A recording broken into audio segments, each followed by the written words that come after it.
Shalom bien-aimé, que Dieu de grâce vous bénisse.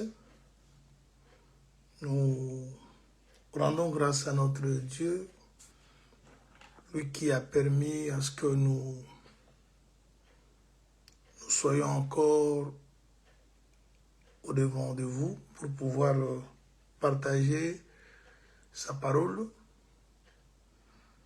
et qu'il vous bénisse aussi de partout où vous êtes, vous qui aimez sa parole. Il est vrai que ça fait un moment où on n'avait pas fait des directs. C'était juste pour prendre un peu de repos, parce qu'on avait vraiment beaucoup travaillé.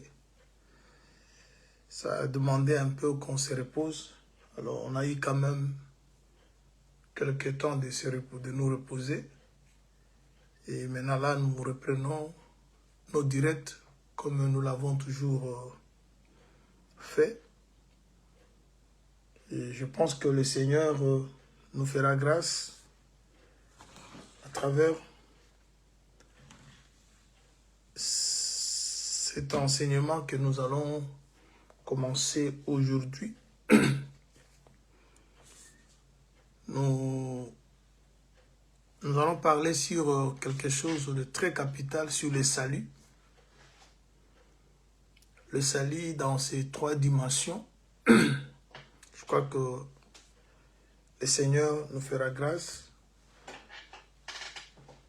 de pouvoir comprendre beaucoup de choses à travers cet enseignement. Aujourd'hui, comme vous le savez, nous voulons juste introduire ce que nous allons devoir parler pendant ce moment.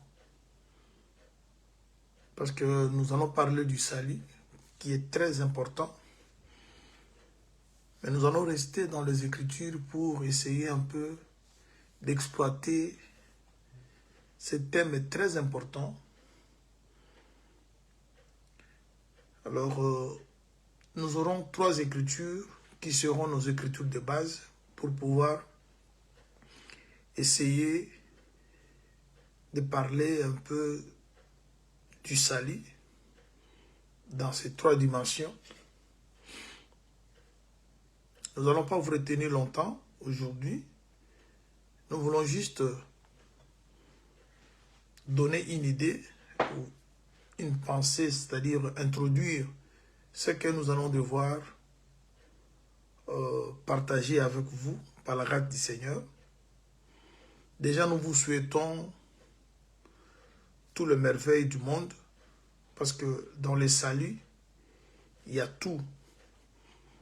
Il y a le pardon, il y a la rédemption, il y a la délivrance, il y a le rachat, il y a la paix, il y a la bénédiction, il y a la consolation. Et dans le mot salut, le mot salut renferme beaucoup de choses et que nous allons devoir étaler une par une sur base des Écritures tout au long de cet enseignement. Soyez bénis là où vous êtes. Nous sommes restés presque 2 mois sans faire de direct. Et je sais qu'on a aussi un petit souci. Tous les enseignements qu'on a prêchés depuis 2017 jusqu'au 2025 étaient complètement effacés au niveau de Facebook. Et on cherchait comment faire en dehors de Facebook pour pouvoir aussi arriver à conserver les enseignements parce qu'on a perdu beaucoup de choses. Alors c'est ce qui avait aussi permis à ce que nous restions un peu dans ces temps-là morts. On était en train de penser, voir comment on peut faire si on reprend en dehors de Facebook et que nous ayons d'autres possibilités de pouvoir conserver les enseignements. Mais on vous portait toujours dans les cœurs, on priait pour vous, on pensait toujours pour vous et on sait que le Seigneur continue à vous faire grâce là où vous êtes. Nous aussi, nous nous portons bien par la grâce du Seigneur et grâce aussi à vos prières, vos soutiens. Je sais que vous nous soutenez toujours dans vos prières, dans vos assistances. Que Dieu se souvienne de vous. Alors, chers bien-aimés, nous allons prendre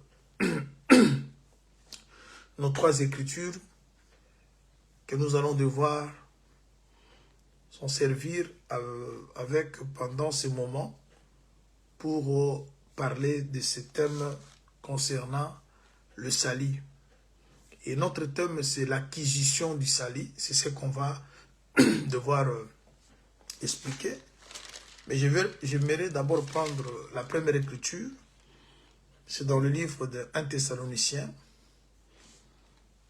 au chapitre 5. Je lis le verset 9. Car Dieu ne nous a pas destinés à la colère, mais à la possession du salut par notre Seigneur Jésus-Christ. J'aime beaucoup cette écriture. C'est une écriture qui nous rassure déjà, qui nous fait comprendre que nous ne sommes pas comme tout le monde. Nous sommes un peuple chéri de Dieu.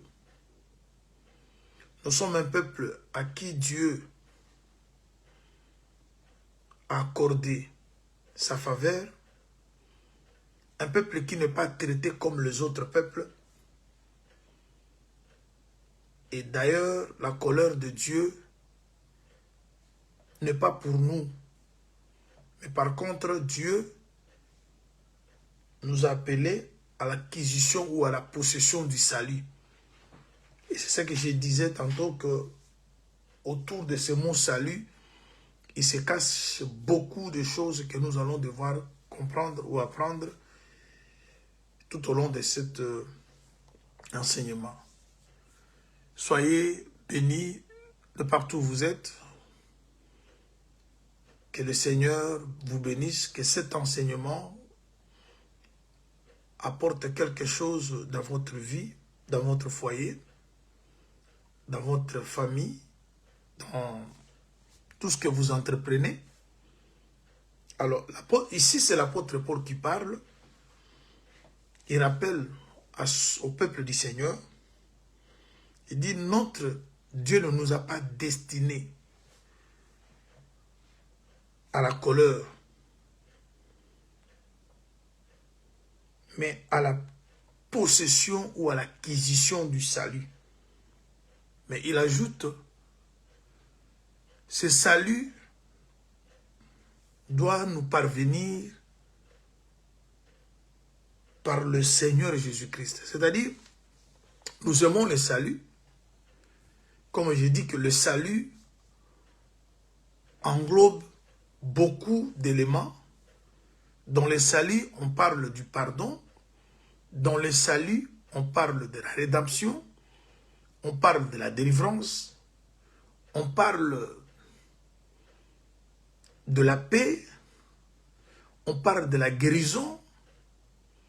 On parle de la vitalité. On parle de tout ce qui est meilleur. Mais c'est par le Seigneur Jésus-Christ qu'on arrive à posséder ce salut. C'est-à-dire en dehors du Seigneur qui est Jésus, personne ne peut obtenir le salut, personne ne peut vivre les choses que nous voulons partager avec vous. Ça, c'est d'abord un élément très, très important et capital à retenir. Dieu n'aime pas ton malheur. Dieu ne t'a pas créé pour que tu souffres. C'est ça que tu dois comprendre. On parle, il ne nous a pas destinés. Ici, quand nous parlons de la destination, c'est-à-dire, on parle de la finalité. Il est vrai que il est vrai que tu souffres, mais ce n'est pas vraiment ce que Dieu veut pour toi. Que ta fin soit toujours une fin tragique, une fin malheureuse. Dieu ne veut pas toujours que ta vie soit une vie de pleurs. Il est vrai que tu pleures maintenant. Voilà pourquoi il est écrit, chaque chose a son temps. Il y a un temps de pleurer, il y a un temps de rire. Ce qui veut dire que on parle ici de la destination, de la finalité. Tu peux souffrir maintenant, mais ce n'est pas ce que Dieu veut que ça soit ta vie. Voilà. C'est autour de ces versets que nous allons devoir expliquer, comme je disais tantôt, beaucoup de choses. Mais il nous a plutôt destinés à l'acquisition ou à la possession du salut. Dieu aime ta délivrance. Dieu aime ton épanouissement. Dieu aime ta réussite. Dieu aime te voir joyeux, joyeuse. Dieu aime te voir réussir dans tes entreprises. Quand même bien, présentement là, les choses ne semblent pas marcher, ne semblent pas tourner, mais ce n'est pas ce que Dieu veut de toi. Tu n'es pas destiné à ça. Tu es plutôt destiné à autre chose. Et la chose en question, c'est le salut. Et dans le salut, comme je disais tantôt, il y a le pardon, il y a le rachat, il y a la rédemption, il y a la délivrance, il y a la consolation, il y a la paix, il y a tout ce qui va avec. Je prends encore une autre écriture, comme je disais qu'on a 3 écritures que nous allons devoir exploiter pour développer ce thème concernant l'acquisition du salut. Parce que c'est ce que nous parlons sur l'acquisition du salut. Le premier verset, c'est 1 Thessaloniciens chapitre 5, le verset 9. Comprenez qu'aujourd'hui, on ne fait qu'introduire. Peut-être demain ou les jours qui viennent, on commencera à les décortiquer, à développer. Et je prends une autre écriture dans le livre d'Ésaïe. Ésaïe chapitre 26. Je lis le verset 20 au verset 21. Va, mon peuple, entre dans ta chambre et ferme la porte derrière toi. Cache-toi pour quelques instants, jusqu'à ce que la colère soit passée. Car voici l'Éternel sort de sa demeure pour punir le crime des habitants de la terre. Et la terre mettra le sang à nu et ne couvrira plus le meurtre. Ça, c'est encore une autre écriture qui nous rassure. C'est une écriture prophétique. Et cette écriture prophétique prend aussi le volet de la révélation, prend aussi un volet doctrinal, prend aussi un volet évangélique. Et je parlerai de tous ces volets par la grâce du Seigneur. Comment cette écriture parle d'un volet prophétique, un volet de la révélation, doctrinale ou évangélique. Parce que l'écriture est inspirée de Dieu. Toute écriture, comme disait le frère Paul, dans 2 Timothée chapitre 3, verset 16, il a dit, toute écriture est inspirée de Dieu, utile pour corriger, convaincre, enseigner, instruire, ainsi de suite. Et celle-ci, c'est aussi une écriture. Et nous croyons qu'elle est inspirée de Dieu. Elle est utile pour convaincre, pour enseigner, pour instruire, pour éduquer, ainsi de suite. Alors voilà pourquoi cette écriture va être exploitée dans plusieurs volets. On aura le volet prophétique, le volet doctrinal, évangélique, ainsi de suite. Mais l'écriture elle-même dit quoi? Dit, va, mon peuple, entre dans ta chambre et ferme la porte derrière toi. Cache-toi pour quelques instants jusqu'à ce que la colère soit passée. C'est-à-dire, il y a un temps de colère, mais comme toi, tu n'es pas destiné à la colère, tu dois être préservé jusqu'à ce que cette colère passe. Cette écriture rejoint celle qu'on a lue d'abord, où l'apôtre a dit, nous ne sommes pas destinés à la colère. Ici, lorsqu'on parle de la colère, on parle de la colère de Dieu, le châtiment de Dieu. Vous allez remarquer, chers bien-aimés, quand Dieu a créé Adam, Dieu n'a pas d'abord révélé à Adam sa colère. Il a révélé à Adam sa bonté, son amour, sa miséricorde. Vous voyez?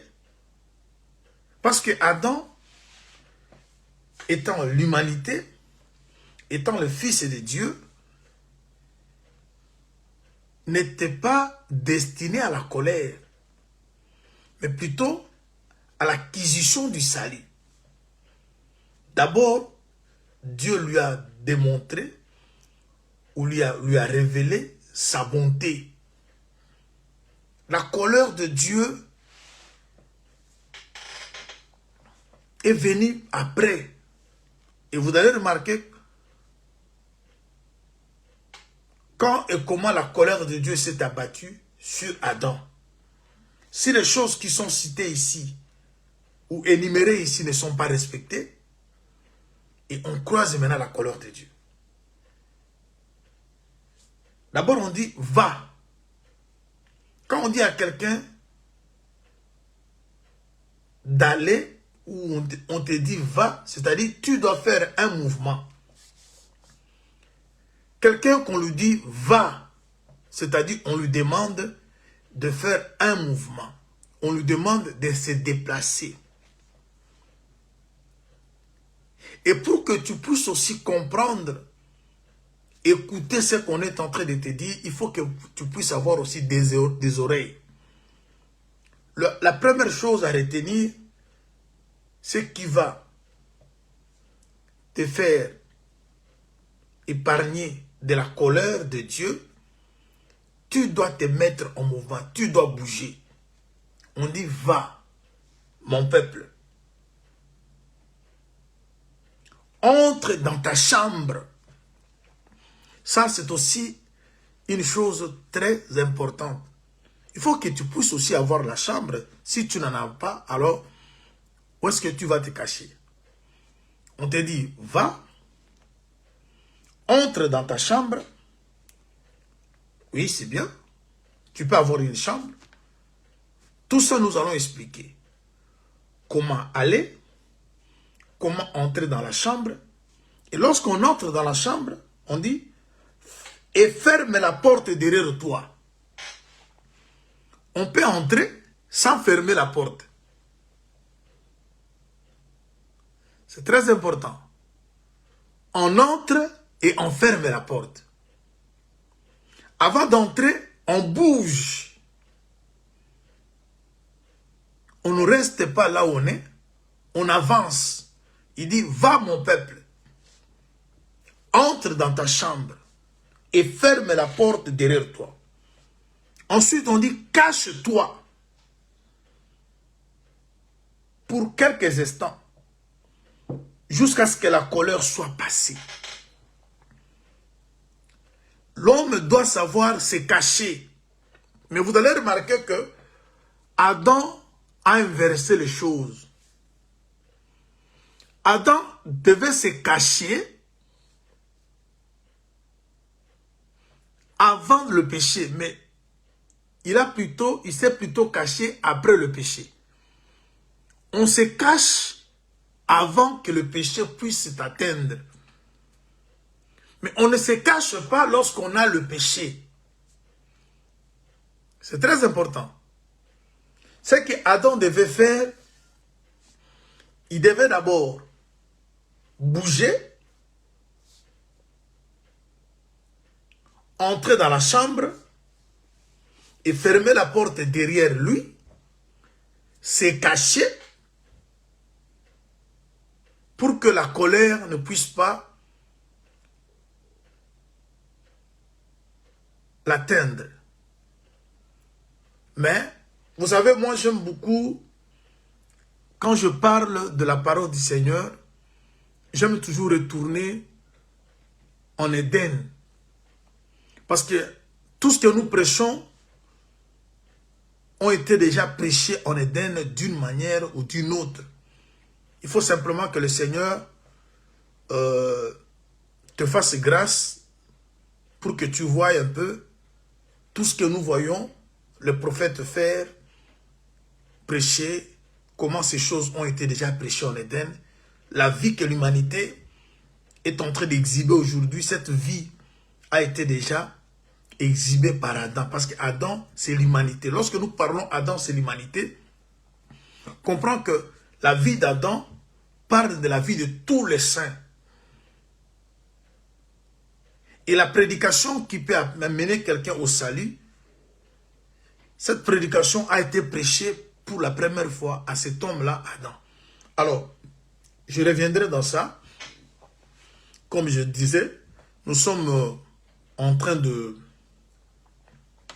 d'introduire ce que nous allons devoir, par la grâce du Seigneur, partager avec vous.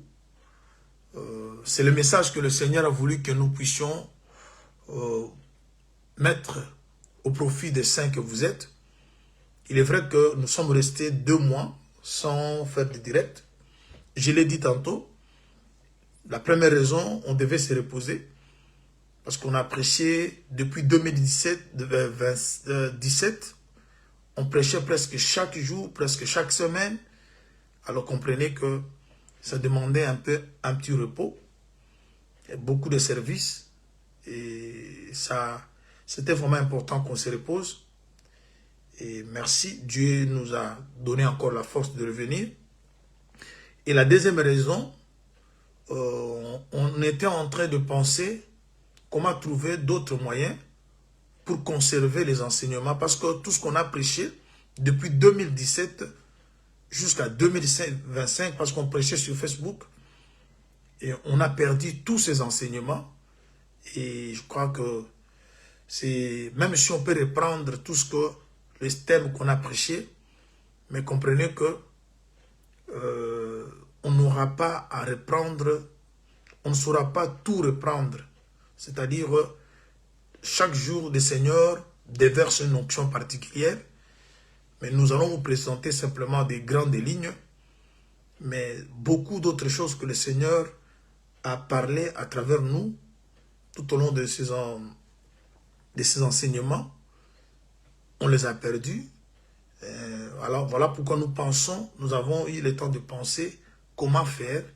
Si on prêche, comment conserver ça, parce que ça a toujours aidé, ça a toujours permis à d'autres bien-aimés de pouvoir, même à nous-mêmes, de revenir de ce qu'on a déjà écouté, et Dieu nous donne encore beaucoup d'autres horizons.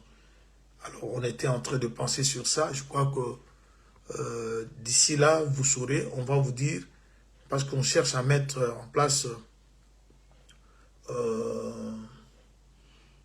Nous voulons avoir aussi notre compte YouTube. Je crois que c'est déjà préfet, c'est-à-dire déjà là, vous saurez, il y aura des enseignements sur YouTube. Je crois que ça va aider aussi à bien conserver et à l'avenir, on passera à faire autre chose. Alors, soyez richement bénis de partout où vous êtes. Je crois que vous m'avez écrit, vous m'avez appelé, vous m'avez soutenu dans vos prières. Et nous nous portons bien grâce à Dieu et grâce à vos prières. Et nous sommes là. Nous commençons avec un nouveau thème, l'acquisition du salut. Et c'est dans le livre de 1 Thessaloniciens chapitre 5, verset 9. Et nous avons ajouté Ésaïe chapitre 26, le verset 20, verset 21. Alors, comme on avait dit autrefois,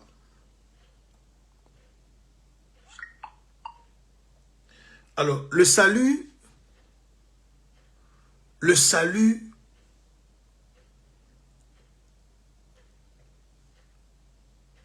c'est quoi le salut?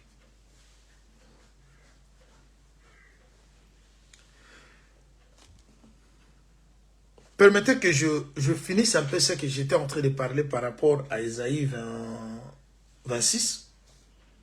Parce que ce sont des éléments que nous allons expliquer en profondeur. Le verset 20 dit, le verset 20 plutôt nous dit, va mon peuple, entre dans ta chambre et ferme la porte derrière toi. Cache-toi pour quelques instants jusqu'à ce que la colère soit passée. C'est-à-dire, quand Dieu cherche à punir, il pense à épargner un groupe de personnes parce que la colère ne leur a pas été destinée. Ça, c'est notre pensée. Il est vrai que tu traverses des moments compliqués parce que dans le salut, comme je disais tantôt, on trouve tout. La bénédiction est dans le salut. La paix, la tranquillité, le calme, la réussite, le rachat, la rédemption, la consolation, la bonne vie, l'excellence, ça se trouve dans le salut. Alors c'est ce que Dieu veut pour toi. Quand tu comprends le mot salut, il faut toujours voir tout ce qui est bien. C'est dans le salut. Alors la colère n'est pas ta destination. Tu n'es pas destiné à vivre la colère de Dieu. Mais qu'est-ce qui fait que tu tombes ou tu te retrouves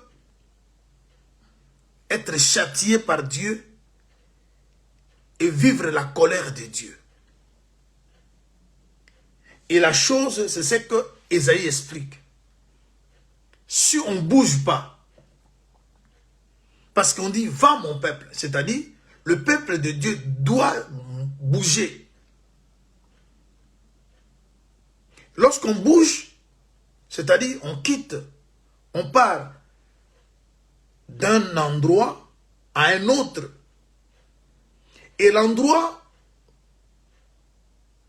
en question, c'est quoi? On dit, va, entre dans ta chambre.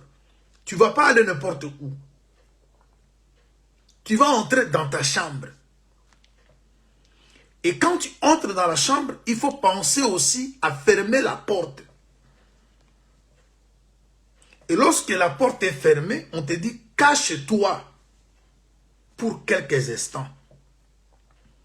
Jusqu'à ce que la colère soit passée. Et c'est comme ça que tu seras épargné de la colère. Il faut bouger. Il faut avoir une chambre où se cacher. Il faut fermer aussi la porte. Je prends une écriture. Nous sommes dans Psaume chapitre 86. Que Dieu te bénisse. que cette parole t'apporte la joie. Tu n'es pas destiné à souffrir. Le Seigneur ne t'a pas créé pour que tu sois toujours quelqu'un qui souffre. Parce qu'il faut chaque fois, si vous voulez comprendre la pensée de Dieu, ce que Dieu veut pour nous, il faut voir ce que Dieu a fait avec Adam. Parce que nous avons toujours expliqué que Adam, c'est l'échantillon de l'humanité. Et tout ce que Dieu faisait pour Adam, et c'est ce que Dieu fait pour l'humanité. Quand Dieu a eu la pensée de créer ou de former Adam, vous allez remarquer que Dieu n'a pas... Permettez que je lise d'abord Psaume 86 avant de retourner de ce qui concerne Adam. 86 chapitre, le verset 15. Mais toi, Seigneur, tu es un Dieu miséricordieux et compatissant, lent à la colère, riche en bonté et en fidélité. Vous voyez? Le seul Dieu, l'unique Dieu que nous avons, on trouve en lui la partie qu'on appelle colère, et il y a aussi en lui la miséricorde, la bonté et la fidélité. Alors nous ne sommes pas destinés à sa colère. Ce qui veut dire que nous sommes destinés à sa miséricorde, à sa bonté et à sa fidélité. Mais qu'est-ce qui fait maintenant qu'on se retrouve sous sa colère?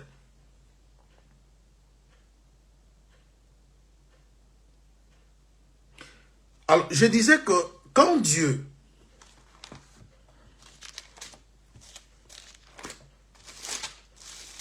a voulu l'existence d'Adam, Adam comme l'humanité, comme son peuple, comme son enfant, parce que toi tu es le peuple de Dieu, tu es l'enfant de Dieu, la fille de Dieu, c'est aussi toi l'Adam. Adam c'est l'homme, parce que dans l'homme, il y a la femme, il y a aussi l'homme du sexe masculin, les deux sont aussi appelés hommes. Alors, lorsque nous parlons d'Adam, nous ne parlons pas simplement des frères, nous parlons aussi des sœurs, nous parlons de toute la création, nous parlons des enfants de Dieu. Et Adam, il est l'image ou l'échantillon de tous les enfants de Dieu. Et regarde maintenant ce que Dieu a dit pour Adam. Je suis au verset 26 du premier chapitre de Genèse. Puis Dieu dit, faisons l'homme à notre image, selon notre ressemblance, et qu'il domine sur le poisson de la mer, les oiseaux du ciel, sur le bétail et sur toute la terre, sur tous les reptiles qui rampent sur la terre. Dieu créa l'homme à son image, il est créé à l'image de Dieu, il créa l'homme et la femme. Vous voyez, ici, quand Dieu crée l'homme, tout ce que Dieu dit par rapport à l'homme, c'est positif. Il n'y a rien de la colère qui est mentionné ici. Et parce que l'homme est destiné à ça, à régner, à dominer, à être à l'image de Dieu et à la ressemblance de Dieu, à vivre la joie, la paix. Parce que je disais tantôt que le salut là, il faut pas toujours comprendre le salut comme nous irons simplement au ciel. Non, oui, nous irons au ciel, ça fait partie du salut. Mais dans le salut, on a tout. On a la guérison, on a la délivrance, on a l'épanouissement, on a les progrès, on a l'excellence, on a la joie, la consolation. Toutes ces choses-là font partie du salut. Et tu es destiné à ça. Maintenant, qu'est-ce qui fait que tu n'arrives pas à le palper? Alors, comme on sait toujours référer à Adam pour mieux comprendre la pensée de Dieu, l'amour que Dieu a vis-à-vis de sa création ou de son peuple, a été premièrement exprimé à l'égard d'Adam. Voilà pourquoi lorsque nous voulons parler de cet amour qui règne entre le Père et son Fils, entre Dieu et son peuple, on retourne d'abord à l'Éden pour voir comment était la relation de Dieu avec son peuple. Et ce peuple, la question c'est Adam. Comment Adam était chéri. Et vous verrez maintenant que la colère, Dieu est lent à la colère. Quand est-ce que Dieu vient parler de la colère? Il a déjà béni Adam. Il a donné à Adam tout ce qu'il voulait parce que c'était ça l'objectif. Maintenant, il parle de la mort parce que la mort fait partie aussi de la colère. La mort fait partie de la punition. Il parle de la mort après. Il dit, si tu touches au fruit de cet arbre, si tu manges le fruit de cet arbre, tu mourras. La mort était quelque chose qui venait avec beaucoup de lenteur. Mais ce que Dieu a d'abord proposé à l'homme, c'est la vie. Ce que Dieu avait d'abord mis au profit de l'homme, c'est l'excellence, c'est le travail, c'est le mariage, c'est la grandeur. Parce que tu es destiné à ça. Mais qu'est-ce qui fait maintenant que cette colère qui est lente t'atteigne si tu n'arrives pas à observer la démarche que le prophète a présentée dans Ésaïe? Va, entre dans la chambre, ferme la porte, cache-toi. Lorsqu'on ne va pas, lorsqu'on n'entre pas, lorsqu'on ne ferme pas, lorsqu'on ne se cache pas, on va être maintenant touché par la colère qui ne nous est pas destinée. Alors, je vais prendre encore une autre écriture. Je veux que tu sois rassuré, mon frère, ma soeur. Dieu est ta bénédiction. Il est vrai que le moment, tu traverses des moments compliqués, mais oui, parce qu'on a vu dans cet homme de Dieu. Je prends une autre écriture. Je suis dans le livre de Proverbes, au chapitre 27. Proverbe 27.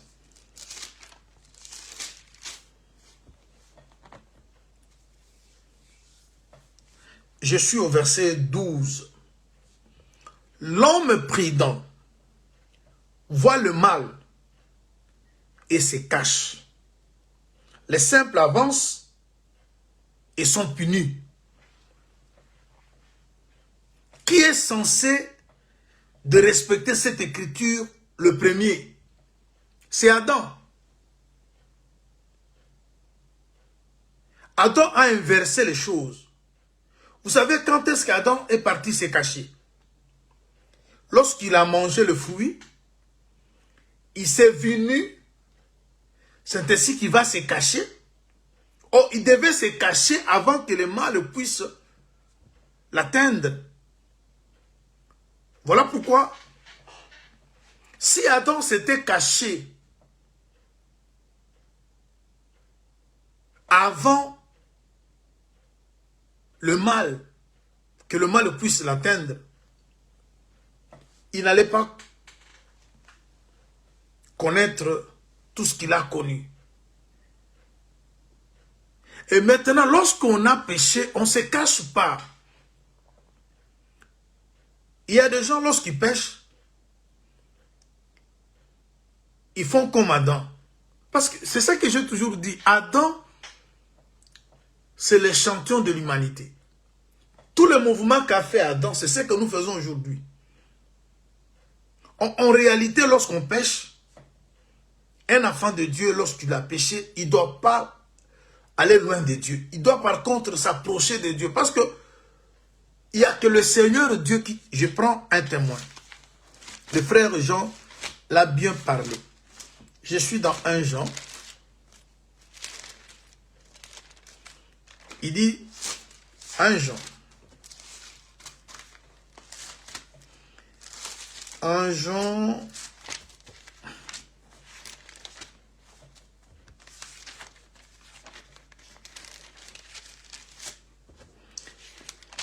Je suis dans 1 Jean, chapitre, je pense, premier.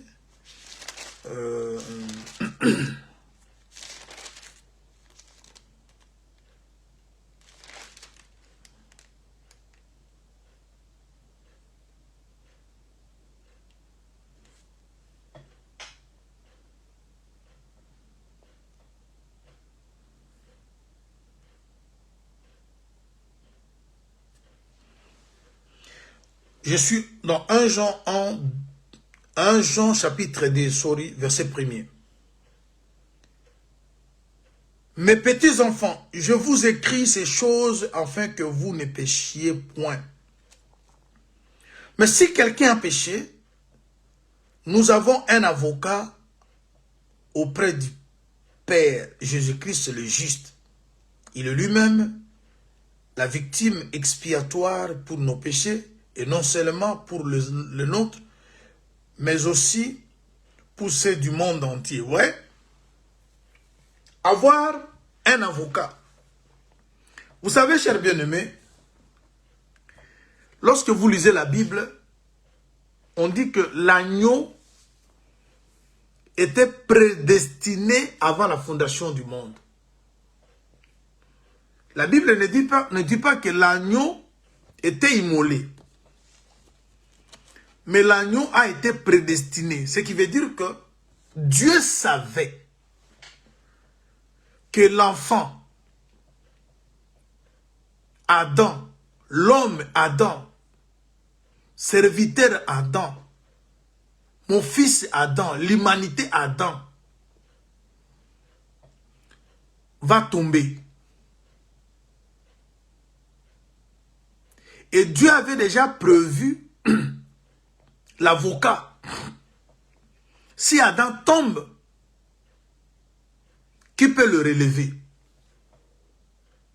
Voilà pourquoi la parole de Dieu explique que l'agneau était prédestiné. Être prédestiné, c'est-à-dire était préparé. Dieu savait que le péché entrera.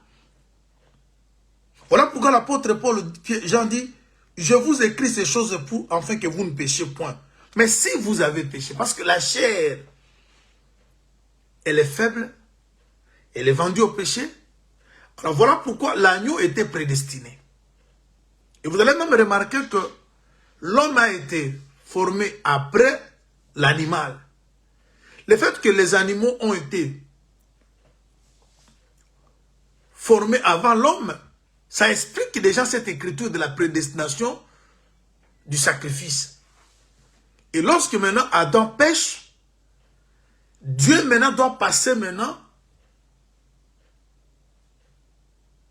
au deuxième plan, parce qu'il avait déjà su que le jour où mon fils tombe, je ne dois pas le laisser, il faut que je le relève. Voilà pourquoi vous avez vu, Adam maintenant, comme il avait inversé les choses, au lieu d'aller vers l'avocat, lui est allé se cacher. Je dis à quelqu'un ce matin, je ne sais pas, il est quelle heure chez toi, mais c'est une grâce. La Bible dit, celui qui cache ses transgressions ne prospère point. Vous voyez, la prospérité est liée. La prospérité est liée à la vraie confession. Celui qui cache ses transgressions ne prospère pas. Tout celui qui cache son péché, bien aimé, nous savons qu'il y a quelqu'un qui a donné son sang et son sang continue à parler. Et la Bible dit que le sang parle mieux que celui d'Abel. Le sang d'Abel criait vengeance, mais le sang de Jésus crie pardon. C'est-à-dire, bien aimé, le pardon continue à être accordé. Celui qui avoue ses transgressions et les délaisse, il obtient miséricorde. Je vous dis, le salut que nous allons développer avec vous, il est tellement vaste. Alors Adam, comme l'échantillon de l'humanité, il a inversé les choses. C'est-à-dire, il devait par contre se cacher avant le péché. Parce qu'on dit un homme est prudent. C'est là que je vous dis, Adam n'était pas prudent. Parce que celui qui est prudent, la Bible dit, il bâtit sur le roc. Et lorsque vous bâtissez sur le roc, lorsque le vent, lorsque la pluie et le torrent viennent, cette maison reste debout. Mais vous êtes d'accord que c'est par Adam que toute l'humanité se retrouve dans le chaos. Adam comme le grand frère, le premier fils, rappelez-vous de Job. Job avait 10 enfants. Mais le jour où la mort est entrée dans sa maison, tous les enfants étaient dans la maison de leur grand frère. C'est dans la maison du grand frère que la mort a surpris tous les enfants d'Adam, et plutôt de Job. On dit que le vent a renversé la maison. Et c'est ça que le Seigneur nous a expliqué que celui qui bâtit sur le roc, c'est un homme prudent, intelligent et sage. Et celui qui ne bâtit sur le sable, sa maison va être renversée. Et on n'a que 2 personnes qui pouvaient bâtir. Jésus a bâti sur le roc. Voilà pourquoi l'église du Seigneur, il a dit, sur cette pierre, je bâtirai mon église. Et les portes de séjour des morts, vous voyez, ne vont jamais prévaloir contre elle. Et Adam n'a pas bâti sur le roc. Adam avait bâti sur le sable. Voilà pourquoi sa maison était renversée. Et lorsque sa maison était détruite, tous les enfants de Job, Job qui représente Dieu, ces enfants représentent nous tous, parce que nous tous, nous avons péché en Adam. Alors Adam ne s'était pas caché. Parce que s'il s'était caché, il n'allait pas céder à ce qu'Ève lui avait dit. Il devait voir le mal d'être loin et se cacher. Mais il n'a pas vu le mal venir. Mais lorsqu'il s'est retrouvé maintenant nu, c'est comme ça qu'il va maintenant se cacher. Or, lorsqu'on est nu, on ne nous demande pas de nous cacher. On nous demande plutôt d'aller vers celui qui est censé de nous vêtir. Parce que Salomon a dit, les anneaux sont pour nous vêtir. Et voilà pourquoi, lorsque Adam s'est retiré, il est allé se cacher au milieu des arbres. L'agneau prédestiné s'est présenté. Parce que dans le programme de Dieu, il savait qu'il arrivera un temps, cet agneau-là va maintenant être immolé. Au ciel, l'agneau n'a pas été immolé. Il était plutôt prédestiné. Et il est venu être immolé sur la terre. Après le péché, c'est ainsi que vous avez vu que quand Adam est allé se cacher au milieu des arbres du jardin, c'est ainsi que l'animal se présente et Dieu va le tuer le soir. C'est-à-dire au ciel, c'était qu'une décision qui était prise que l'agneau va mourir. Mais l'agneau est venu mourir sur la terre. Parce qu'au ciel, il était esprit. C'est sur la terre qu'il a porté le corps pour qu'il soit maintenant sacrifié. Il ne pouvait pas être sacrifié au ciel.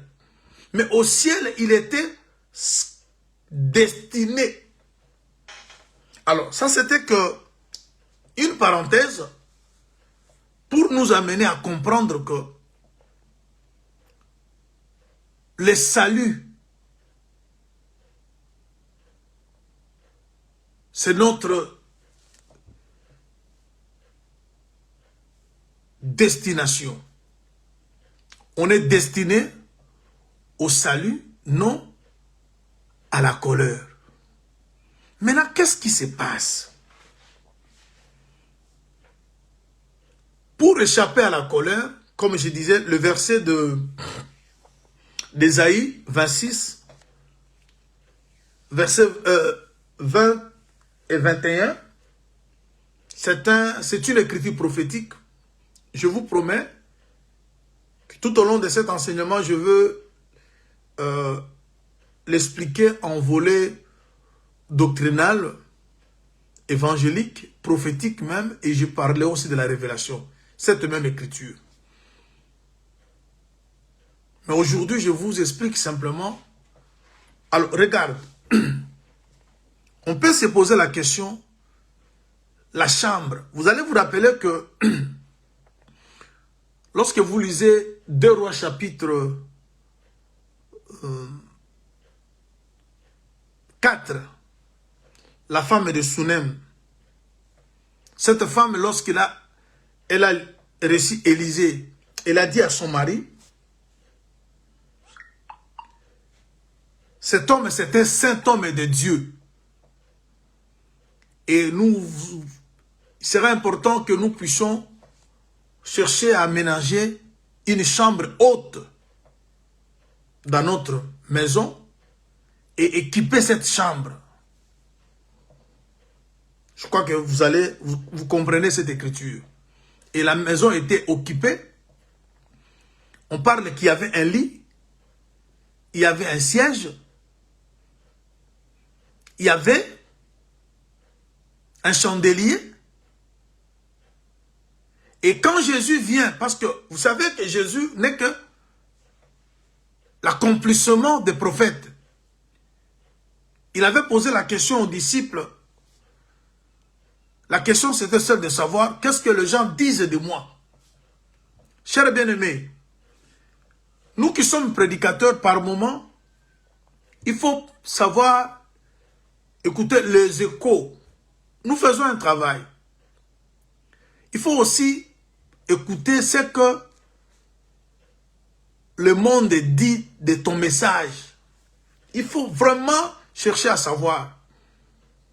Tu as des gens avec toi, il faut aussi savoir ce que ces gens qui sont tout autour de toi comprennent. Est-ce que les gens te comprennent? Il a posé 2 questions. La première question, il pose à ses disciples concernant ce que les gens disaient de lui. Les apôtres ont répondu, ils disent que tu es Jean-Baptiste, Élie, Jérémie ou l'un des prophètes.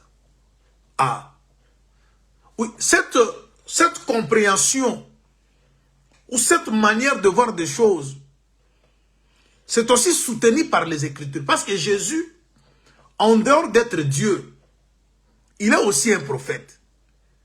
Parce qu'Israël attendait un prophète.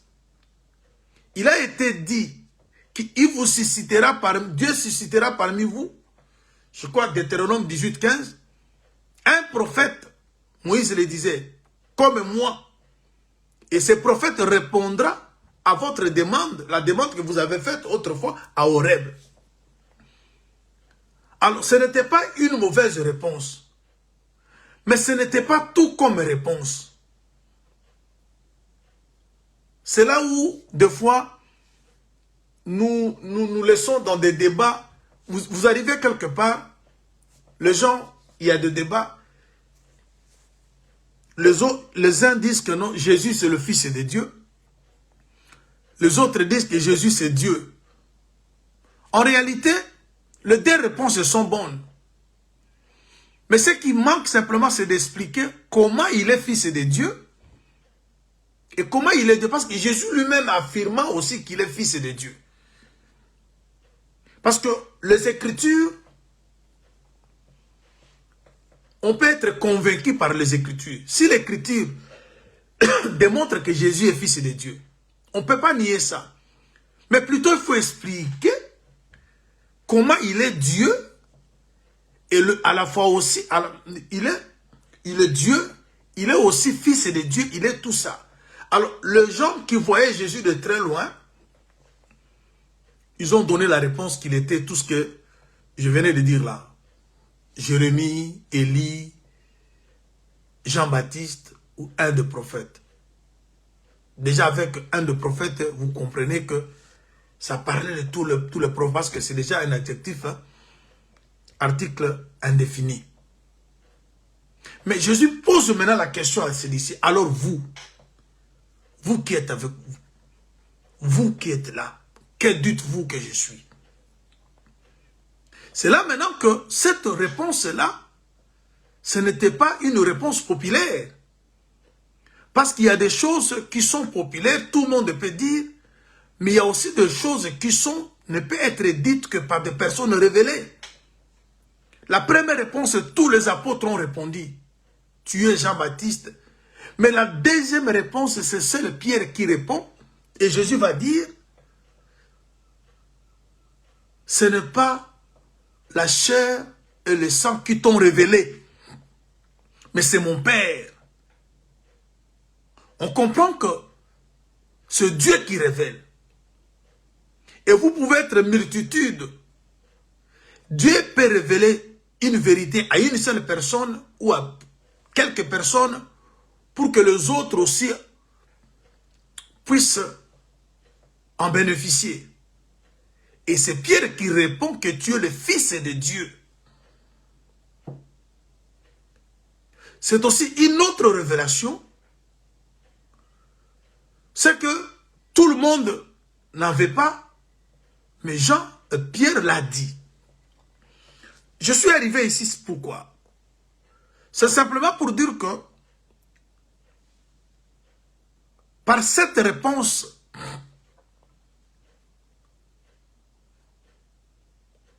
le Seigneur a compris deux choses.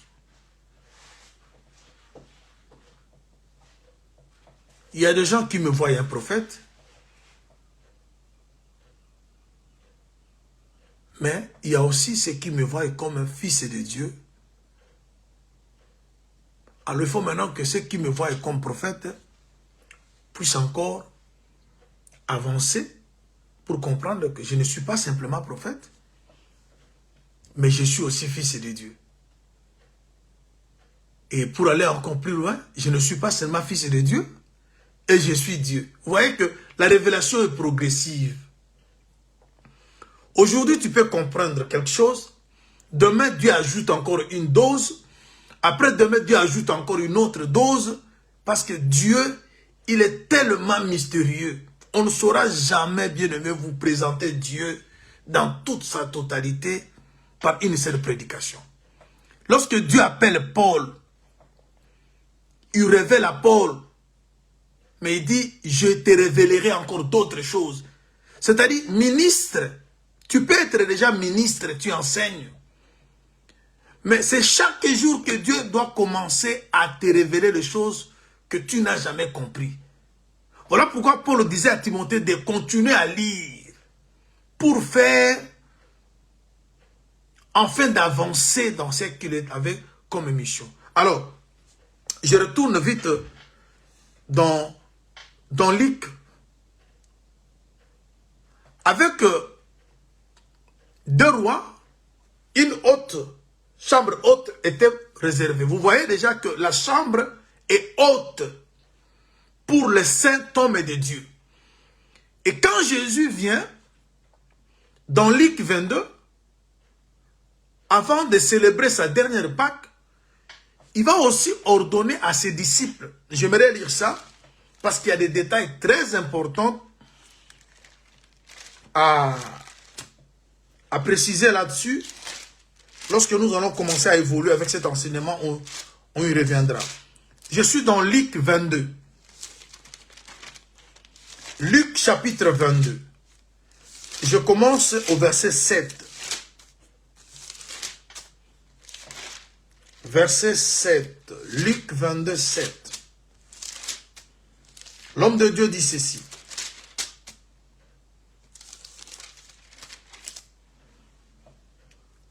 Le jour de pain sans levain, où l'on devait immoler la Pâque, arriva, et Jésus envoya Pierre et Jean en disant, allez, nous préparer la Pâque, afin que nous la mangions. Ils lui dirent, où veux-tu que nous la préparions? Il leur répondit, voici, quand vous serez entrés dans la ville. Quand vous serez entrés dans la ville, il faut d'abord entrer dans la ville. On va expliquer pourquoi la ville, quelle est cette ville.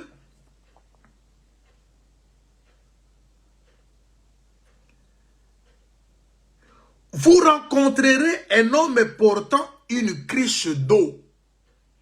On entre dans la ville, on doit rencontrer un homme portant une cruche d'eau. Suivez-les dans la maison où il entrera. D'abord, il faut que vous entrez dans la ville. Cet homme-là, vous allez le rencontrer dans la ville. Il faut bien vérifier. Est-ce qu'il transporte la cruche d'eau?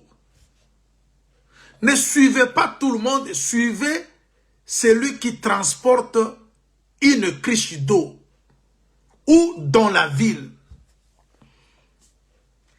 Et suivez cet homme.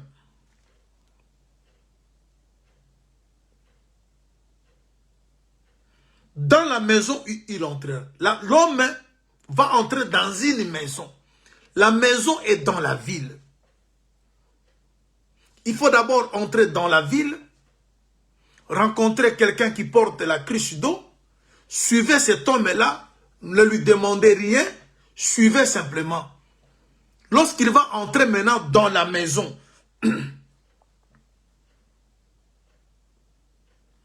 et vous direz au maître de la maison,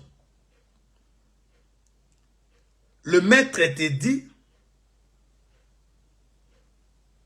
le maître de la maison. Ce maître de la maison, vous allez lui demander, ou lui dire, le maître était dit, où est le lieu où je mangerai la Pâque avec mes disciples?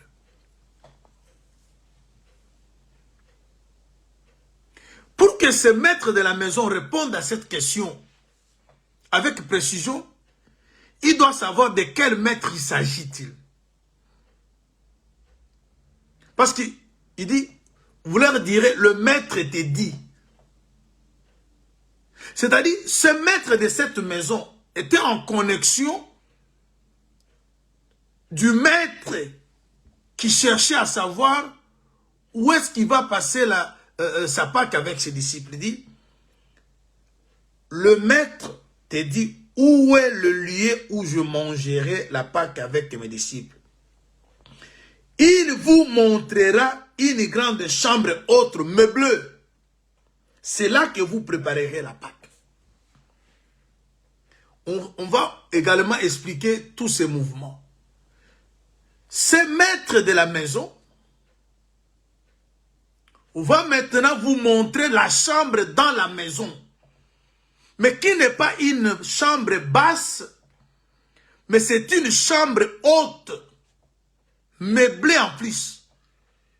Et lorsque la maison est meublée, on comprend qu'il y a un lit, il y a une table, il y a une chaise. Ça nous renvoie maintenant dans 2 Rois 4, où la femme de Sunem avait, la femme de distinction, avait préparé une chambre haute pour l'homme de Dieu Élisée, et cette chambre était meublée. Parce que c'est de cette chambre qu'il s'agit. C'est de cette chambre qu'il est question. Parce qu'il faut entrer dans la chambre.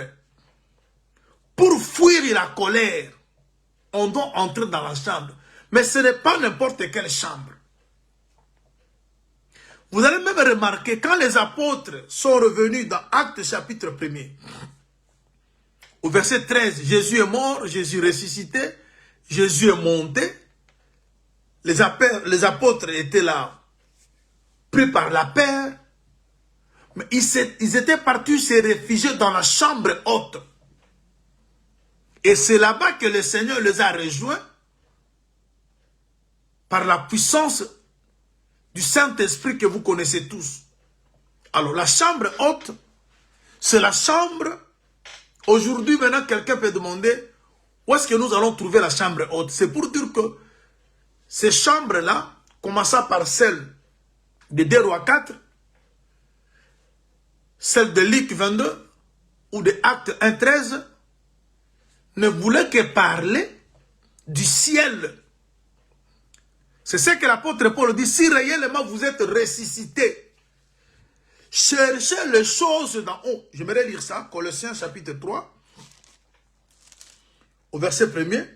Si donc vous êtes ressuscité avec Christ, cherchez les choses d'en haut, où Christ est assis à la droite de Dieu. Attachez-vous aux choses d'en haut et non à celles qui sont sur la terre. Car vous êtes mort et votre vie est cachée avec Christ en Dieu. Vous comprenez?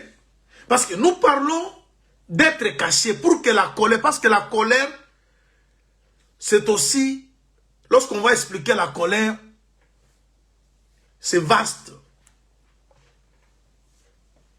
Tout ce que nous connaissons comme problème, tous ces problèmes font partie de la colère. Alors, il n'y a qu'un seul endroit, un seul lieu, que chacun de nous peut se réfugier pour être à l'abri, pour qu'il ne soit pas atteint par la colère.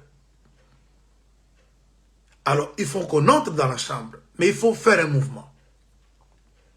Va.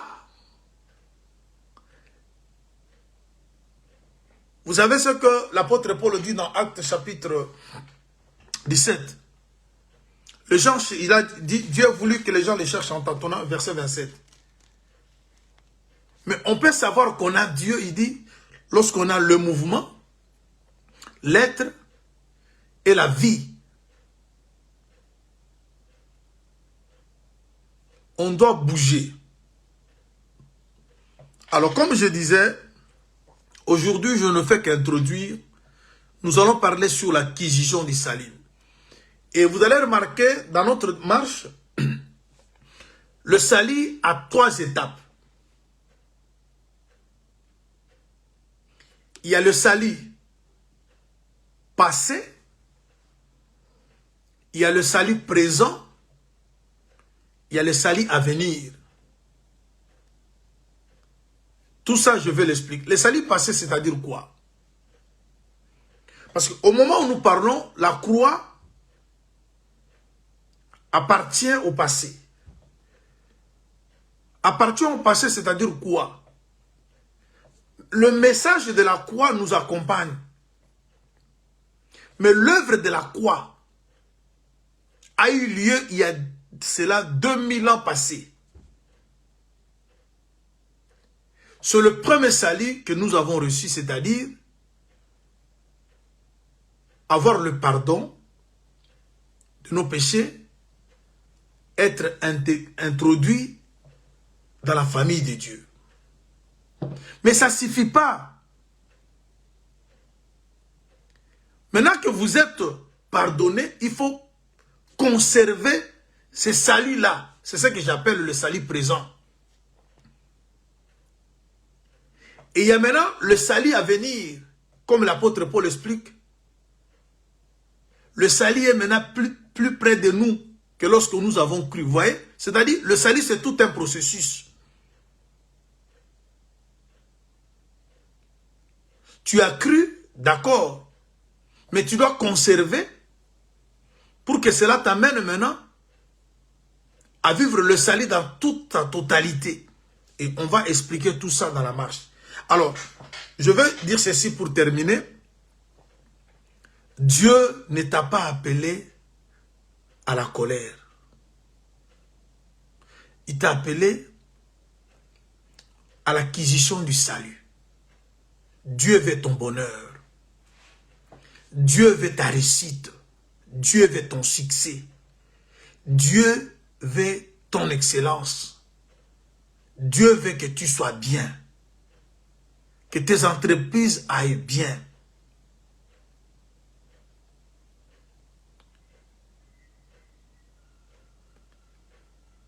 Parce que dans le salut, il y a tout ça. Mais lorsqu'on ne sait pas se cacher, lorsqu'on ne sait pas voir le mal venir et aller se cacher dans la chambre haute, parce qu'il faut que ta vie soit cachée en Christ, Christ en Dieu dans le lieu céleste. C'est ça la chambre haute. Et si tu entres dans la chambre, il faut fermer la porte. Et nous-mêmes, nous sommes responsables de beaucoup d'échecs parce que nous ouvrons, nous ne fermons pas la porte. Parce que le diable, vous savez ce que l'Apocalypse explique. Quand le dragon a vu que il n'a pas pu empêcher la femme, le dragon jetant de sa bouche un fleuve pour entraîner la femme. Vous voyez? C'est-à-dire, le diable, il persévère aussi, il nous poursuit toujours. Et nous ouvrons les portes par la manière dont nous nous comportons. Fermer la porte derrière toi, c'est renoncer aux choses de ténèbres. Le Seigneur a dit, je le vois tomber, mais il ne trouvera rien de lui en moi. Quand vous avez quelque chose qui appartient à l'ennemi, c'est ça la porte ouverte. Tu peux venir à l'église, tu écoutes la bonne parole. Quand tu n'appliques pas cette parole, sache que ta porte est ouverte. Quand tu ne respectes pas l'enseignement, tu ne vis pas l'enseignement, sache que tu as toujours en toi les choses de l'ennemi. Il peut toutefois le réclamer. Josué, il était le souverain sacrificateur. Cela n'a pas empêché le diable de le réclamer, de l'accuser. Ce qui a anéanti la force de l'ennemi sur Josué, c'est lorsqu'on a enlevé le vêtement sale qu'avait Josué. Apprenons à confesser sincèrement. Et vous devez savoir que tout péché ne se confesse pas de la même façon. Il y a d'autres péchés, lorsque vous confessez, il faut réparer avec la personne.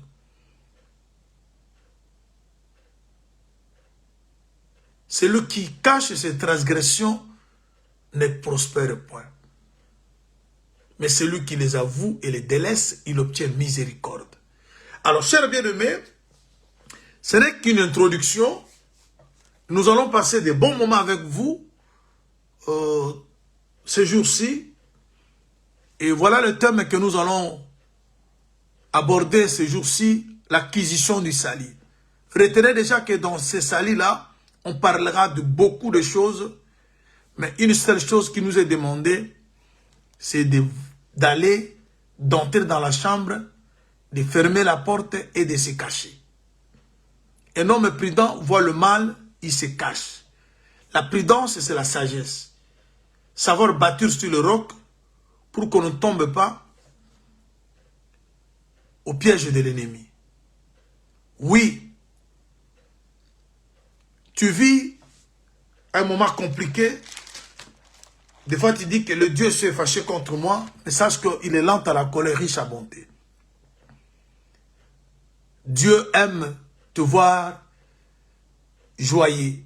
Il aime te voir en paix, réussir dans tes entreprises. Quand il a créé Adam, il n'a pas révélé à Adam la mort premièrement. Il a béni Adam il a dit ce que vous connaissez là à la personne d'Adam, mais la colère qui est la mort venait lentement. C'était à Adam de se cacher, de fermer la porte parce que c'était conditionné. Si Adam n'avait pas touché au fruit de cet arbre, la mort ne pouvait pas l'atteindre. Nous savons que le diable existe, nous savons que la faim, nous savons que beaucoup de choses mauvaises existent, mais c'est à nous de nous préserver. C'est à nous de nous contrôler. C'est à nous d'entrer dans la chambre et de fermer la porte. On parlera de tout ça. Et je vais dire à quelqu'un, le Seigneur ne souhaite pas te voir dans cette condition. Ne pense pas que Dieu t'a abandonné. C'est peut-être pour toi qu'il envoie cette prédication pour te dire que non, tu n'es pas destiné à ça. Tu es destiné à vivre une vie meilleure. Tu n'es pas destiné à pleurer chaque jour.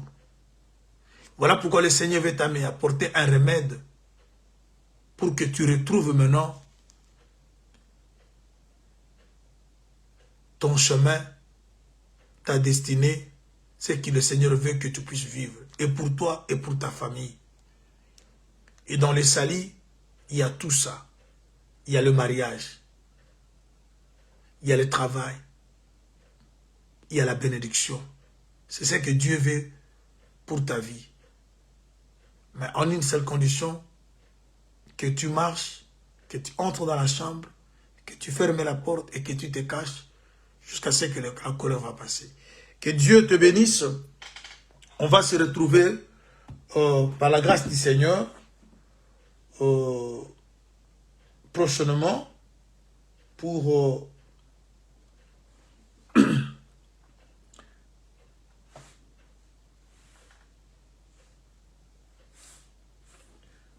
la suite.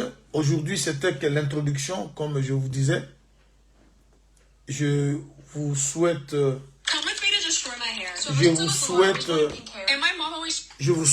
une excellente journée, un bon dimanche, que la paix du Seigneur, que l'amour du Seigneur, que sa grâce soit votre partage. Priez pour nous, priez pour tous les hommes de Dieu, priez pour tous les serviteurs de Dieu, priez pour le ministre qui vous enseigne de par le monde, soutenez-les dans vos prières, que Dieu vous bénisse et que la porte de la chambre haute soit ouverte pour toi, que la paix, la joie, le succès, que le Seigneur a promis pour ta vie s'accomplisse au nom de Jésus-Christ. Demeurez bénis, on se retrouve prochainement dans la grâce du Seigneur.